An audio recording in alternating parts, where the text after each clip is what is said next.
Hello friends, তোমাদের সকলকে study বইটাকে স্বাগত জানাই। আমি সঙ্গীতা। শুরু করছি আজকের ভিডিও। এই ভিডিওতে আমি আলোচনা করতে চলেছি গ্রাম পঞ্চায়েত পরীক্ষার অ্যারিথমেটিক পার্টটা। অ্যারিথমেটিক পার্টে 85 নম্বরের যে পরীক্ষা তাতে 20 মার্কস থাকবে। তো 20টা প্রশ্ন থাকবে, আমি এখানে 10টা প্রশ্ন আলোচনা করছি।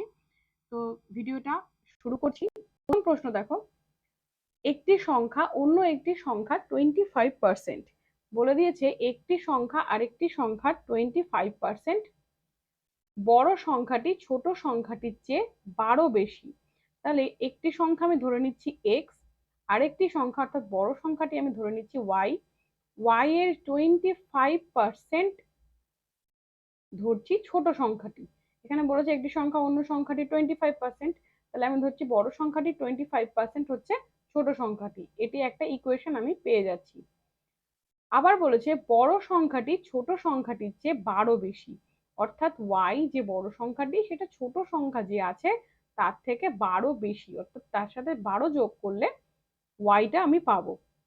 তাহলে আমি দুটো ইকুয়েশন পেয়ে গেলাম। এবার এর থেকে আমি দুজনেরই মান চাইলে বের করে নিতে পারবো, এক্স এর মানও ওয়াই এর মানও বের করে নিতে পারবো। তো দেখো প্রথম ইকুয়েশন থেকে আমি বলতে পারি এক্স ইকুয়ালস টু কি হবে। এখানে দেখো 25 আর 100 কাটাকাটি করলে কি 4 25 100, 1/4। তাহলে ওয়াই গুণ 1/4 অর্থাৎ 4x, মানে 4টাকে এপাশে নিয়ে গেলাম, তাহলে 4x সমান সমান ওয়াই। অর্থাৎ এখানে একটা ইকুয়েশন পেলাম আমি, এটা রাখছি। এবার এখান থেকে দেখো ওয়াই সমান সমান এক্স প্লাস 12 বলেছে, তাহলে আমি যদি ওয়াই এর মানটা পুট করে দিই তাহলে কি হবে, ওয়াই এর মানটা পুট করছি এক্স প্লাস 12, ঠিক আছে। আর এপাশে কি আছে 4x। এবার দেখো আমি 4x ঠিক বাদিকে আমি এক্স কে নিয়ে আসছি, তাহলে 4x এর থেকে একটা এক্স বিয়োগ হয়ে যাবে, বাদিকে আসলে যেহেতু বিয়োগ হয়ে যায় তাই 3x সমান সমান হয়ে যাচ্ছে 12, অর্থাৎ এক্স সমান সমান হয়ে যাচ্ছে 12কে 3 দিয়ে ভাগ করলে 4। এটা আমি কার মান পেলাম, এক্স এর মান, কিন্তু এক্সটা তো ছোট, তাহলে বড় ওয়াই এর মানটা কত হবে। দেখো ওয়াই ইজ ইকুয়াল টু বলেছিলাম কি 4x, তাহলে 4 এর সাথে এক্স কে গুণ করলে হয়ে যাবে, অর্থাৎ 4 এর সাথে 4 গুণ করলে 16, এটা হচ্ছে বড় মান। তাহলে ছোটর ভ্যালুটা কি হচ্ছে 4 এবং বড়র ভ্যালুটা কি হচ্ছে 16। তো সঠিক উত্তর কি, দেখো এখানে চেয়েছে কার মান, বড় সংখ্যাটির মান চেয়েছে, তাহলে আমি ওয়াই এর মানটা বলে দিচ্ছি বি 16, এটা সঠিক উত্তর। ভিডিওটি যদি তোমাদের বুঝতে কোনো জায়গায় অসুবিধা হয় অঙ্ক, তাহলে তোমরা অবশ্যই কমেন্ট বক্সে লিখবে যে কত দাগের কোন অঙ্কটা তোমরা বুঝতে পারোনি। আর একবার ব্যাকে গিয়ে তোমরা যদি আরেকবার দেখে নাও তাহলে আশা করি তোমাদের বুঝতে অসুবিধা হবে না, তোমরা বুঝে নিতে পারবে। বেঙ্গলি ইংলিশ এই দুটো ভিডিও অলরেডি আপলোড করা আছে, এবং জিকেরও বিগত বছরের যে প্রশ্নগুলো এসেছিল সেই প্রশ্নগুলোই তোমাদের আলোচনা করা হয়েছে এক একটা সেট করে। এখানে আমি অঙ্কটা নিয়ে আলোচনা করছি, অর্থাৎ অ্যারিথমেটিক পার্টে যে অঙ্কগুলো এসেছিল সেগুলো আমি আলোচনা করছি। আশা করি তোমাদের বুঝতে অসুবিধা হবে না। পরের অঙ্কে চলে যাচ্ছি। পরে দেখো কি বলেছে, এ পার্সন স্পেন্স 2/3 অর্থাৎ 2/3 of his income and is able to save rupees 3200 per month। একজন যে তার ইনকামের 2/3 খরচ করেছে এবং খরচ করার পর সেভ করেছে 3200 টাকা, এটা প্রতি মাসে তিনি সেভ করে। বলেছে হিজ পার মান্থ এক্সপেন্ডিচার কত, অর্থাৎ তার খরচটা কত। অংশটা তো 2/3, তাহলে খরচ কত। দেখো 2/3 অংশ খরচ করছে মানে মোট অংশ থেকে 2/3 অংশ বিয়োগ হয়ে যাচ্ছে, অর্থাৎ কত থাকছে দেখো, বিয়োগ করলে আমরা পাচ্ছি 1/3 অংশ, ঠিক আছে। 1/3 অংশ, তার মানে কি হচ্ছে, সেভ হচ্ছে, বাকি থাকছে। তাহলে এখানে বলে দিয়েছে পরিমাণটা কত, 3200। তাহলে 1/3 অংশ সমান সমান যদি আমি 3200 পাই, তাহলে এক অংশ সমান সমান কত হয়ে যায়, এক অংশ সমান সমান হয় 3200 গুণ 3, এই 3টা উপরে উঠে যাচ্ছে, গুণ হয়ে যাচ্ছে এক অংশ বের করছি যখন। তাহলে এখান থেকে আমরা কত পাচ্ছি, গুণ করলে 9600, এটা মোট টাকা। এবার দেখো চেয়েছে কি, হিজ পার মান্থ এক্সপেন্ডিচার, যেটা 2/3 অংশ হয়। তাহলে মোট টাকা 2/3 অংশ সে খরচ করছে, সেই পরিমাণটা জানতে চেয়েছে। তাহলে এখান থেকে দেখো আমরা পাচ্ছি কত, 6,400 টাকা তার খরচ হয়েছিল।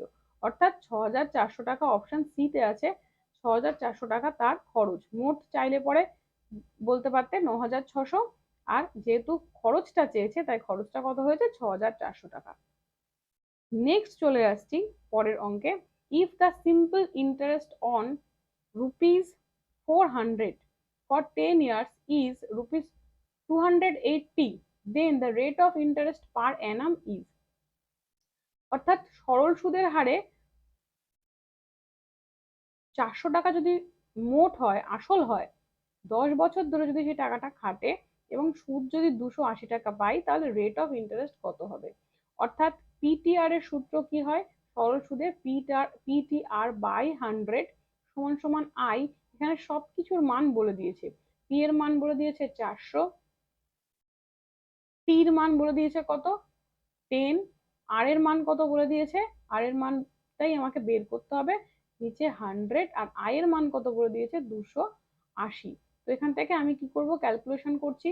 দেখো এখানে শূন্য কেটে দিলাম, 4 দিয়ে 28 কে কাটলে কত হচ্ছে 7, 4 7 28, তাহলে 8 সমান সমান 7 উত্তর। অর্থাৎ 7% হবে বার্ষিক সুদের হার। দেখো কোন অপশনে আছে, অপশন এ তে আছে 7%, সঠিক উত্তর 7%। নেক্সট চলে যাচ্ছি পরের প্রশ্নে। The average age of 8 teachers, the average age of 8 teachers in a school is 40 years। একটা স্কুলের 8জন টিচারের অ্যাভারেজ এজ হচ্ছে 40, তাহলে মোট কত হবে, 8 গুণ 40। A teacher among them died at the age of 55, এই মোট বয়সের থেকে 55 বছর বয়সের একজন বেরিয়ে গেল, অর্থাৎ একজন মারা গেল, তাহলে এটা মাইনাস করে দিলাম। এবার বলেছে whereas another teacher whose age was 39, যার এজ 39 সে একজন অ্যাড হলো, তাহলে মোট বয়স এখন কত। মোট বয়স এখান থেকে বের করতে পারবো। এবার দেখো বলেছে কি অ্যাভারেজ এজ, তাহলে মোট বয়স বের করে তাকে অ্যাভারেজ করতে হবে। অ্যাভারেজ করতে হলে কি করতে হবে, যতজন শিক্ষক ততজন শিক্ষককে দিয়ে ভাগ করতে হবে। তাহলে প্রথমে 8 জন ছিল, তার থেকে একজন চলে গেছিল, মানে 7 জন হয়েছিল, কিন্তু আবার একজন যেহেতু অ্যাড হয়েছে, তাহলে মোট 8 জনই তো আছে এখন। ঠিক আছে, তাহলে আমাদের অ্যাভারেজটাও 8 জনেরই বের করতে হবে। এবার আমরা যোগ গুণ করছি। দেখো 8 গুণ 40 করলে কত হচ্ছে 320, বিয়োগ 55 যোগ 39। এবার এদের দুজনকে যোগ বিয়োগ করে আমি কত পাবো, এখানে 16 বিয়োগ 16, তাহলে এটা লিখছি 320 বিয়োগ 16/8, অর্থাৎ 304/8 ভাগ করলে কত পাবো 38। ঠিক আছে, তাহলে ভাগ করে আমি কত পাচ্ছি 38। এখানে অপশন সি তে দেখো আছে 38 বছর। এবার দেখো অ্যাভারেজ এজ, তাহলে সঠিক উত্তর কি হবে 38।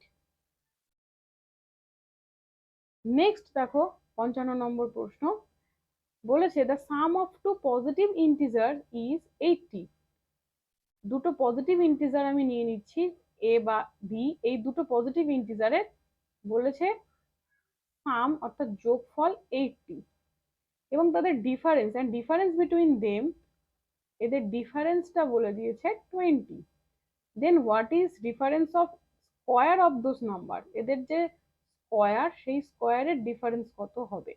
তো এটার একটা সূত্র হচ্ছে, এই এ স্কোয়ার মাইনাস বি স্কোয়ারের সূত্র কি, এ প্লাস বি গুণ এ মাইনাস বি। এই সূত্রটা তোমাদের মনে থাকলে অঙ্কটা একদম সহজ অঙ্ক। এ প্লাস বির মান হচ্ছে 80, এ মাইনাস বির মান হচ্ছে 20, তাহলে কত হচ্ছে উত্তর 1600। দেখো 1600 কোন অপশনে আছে, অপশন বি তে আছে। নেক্সট চলে আসছি পরের প্রশ্নে। If MASON is coded as NBTPO, then WORLD is coded as কি হবে? দেখো এম, এখানে এম আছে, এম এর জায়গায় দেওয়া আছে এম, অর্থাৎ এম এর ঠিক পরের লেটারটাই ব্যবহার করেছে। এ যেখানে আছে তার পরের লেটারটা হচ্ছে বি, এস, এস এর পরের লেটার হচ্ছে টি, ও, ও এর পরের লেটার পি, এন, এন এর পরের লেটার কি? ও। তাহলে এর পরের যে লেটার গুলো আছে সেটা দিয়েই কোড করেছে। তাহলে ওয়ার্ল্ড এর ক্ষেত্রে সেরকমই হবে, ডাব্লিউ এর পরের লেটার কি হবে? এক্স, ওর পরের লেটার পি, আর এর পরের লেটার এস, এল এর পরের লেটার এম, আর ডি এর পরের লেটারটা কি? ই। তাহলে XPSME কোথায় আছে? অপশন এ তে, XPSME, অপশন এ হচ্ছে সঠিক উত্তর। নেক্সট বলেছে in a school there are 2000 students, 40% of them are girls.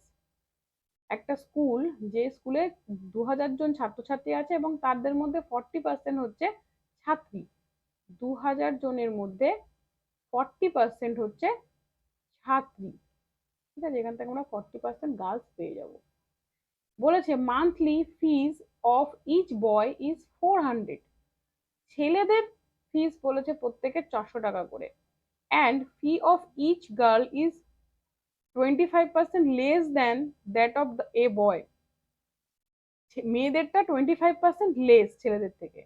The sum of fees of boys and girls is, ছেলে এবং মেয়েদের টোটাল ফিজটা কত হবে? তাহলে এখান থেকে আমরা মেয়েদের সংখ্যাটা আগে বের করে নিচ্ছি। মেয়েদের সংখ্যা কত হচ্ছে দেখো, 2000-এর 40% অর্থাৎ 800 জন। এটা আমি জি দিয়ে লিখছি গার্ল বোঝানো, মনে রাখার জন্য বা গার্ল বোঝানোর জন্য। এবার 40% যদি ছেলে থাকে নিশ্চয়ই বাকি 60% পড়ে থাকছে, এই মেয়ে থাকলে 60% ছেলে হচ্ছে, তাহলে 60% কত হচ্ছে? 1200, ঠিক আছে? তাহলে এটা হচ্ছে বয়েজ, এটা গার্লস, এটা বয়েজ। বলেছে বয়েজদের 400 টাকা করে ফিস, তাহলে 1200 তার সাথে কত লাগছে? 400। আবার মেয়েদের, গার্লসদের 25% লেস, তাহলে 400, তার 25% লেস মানে হচ্ছে 75%, অর্থাৎ 100-র মধ্যে 25 কমে যাচ্ছে বলে 75%। 75% কত হচ্ছে? 75% হচ্ছে 300। তাহলে 800 জনের 300 টাকা করে ফিস। এবার এদের টোটাল ফিসটা কত হচ্ছে জানতে চাইছে। তাহলে বের করে দিই এদের 4 জনের সবাইকে গুণ করে। এটা 4 বারং 48, আর এখানে 24, 4টে শূন্য বসিয়ে দিলাম, এক্সট্রা হলো। এবার এদের যোগ করে দিচ্ছি, যোগ করে কত হচ্ছে দেখো, 720000। এটা কোন অপশনে আছে? 720000 অপশন এ তে আছে। তো সঠিক উত্তর কি? Option A. নেক্সট চলে আসছি পরের অঙ্কে।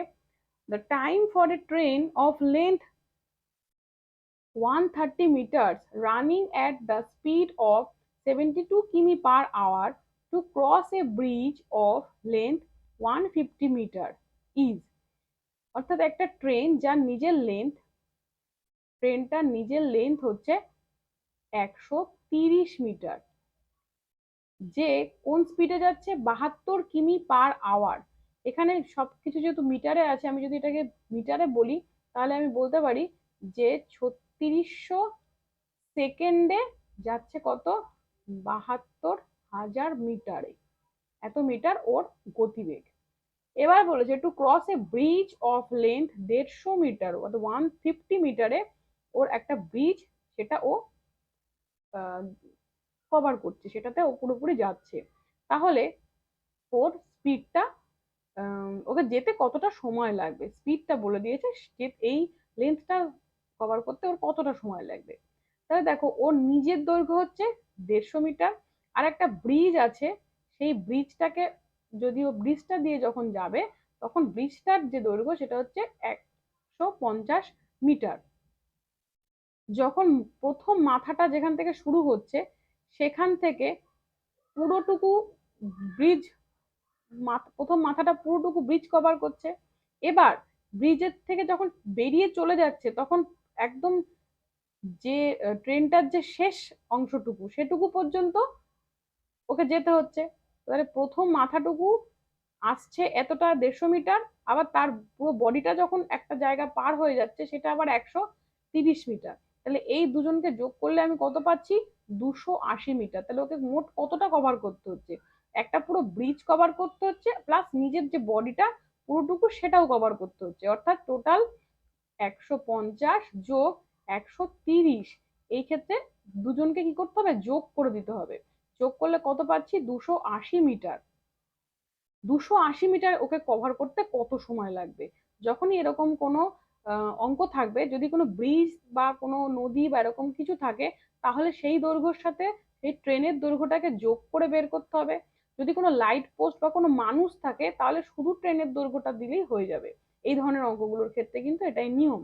কারণ যেহেতু প্রথমে ট্রেনটার মাথা যখন শুরু হচ্ছে তখন তাকে পুরো ব্রিজটা কভার করতে হচ্ছে, কভার করে যখন ব্রিজটা পার করে চলে যাচ্ছে তখন কিন্তু পুরো বডিটাই তাকে বডিটারই পার করতে হচ্ছে, শুধু মাথাটা পার হচ্ছে না।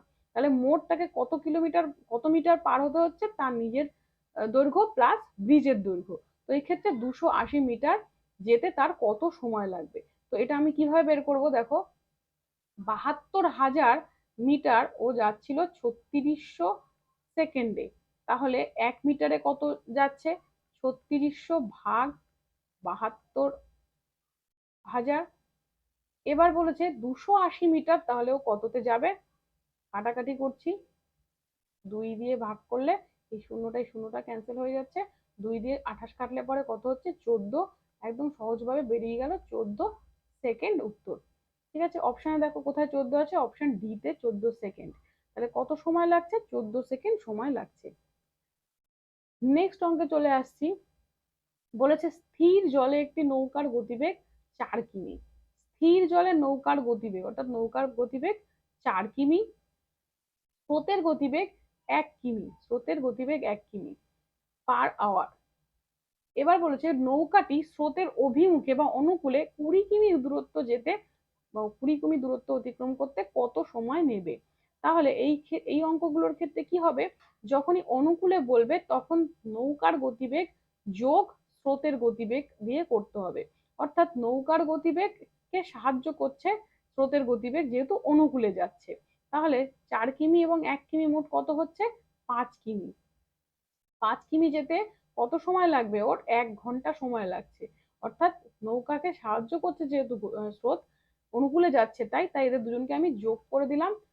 5 কিমি যেতে 1 ঘন্টা সময় লাগলে 1 কিমি যেতে কত সময় লাগবে? 1/5। আর 20 কিমি যেতে সময় লাগবে কত?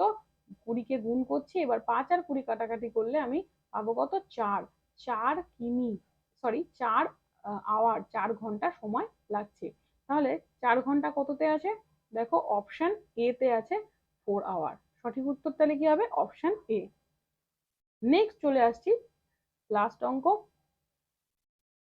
7 দাগে কি বলেছে? গণেশ, রাম এবং Sohan together can complete a work in 16 days.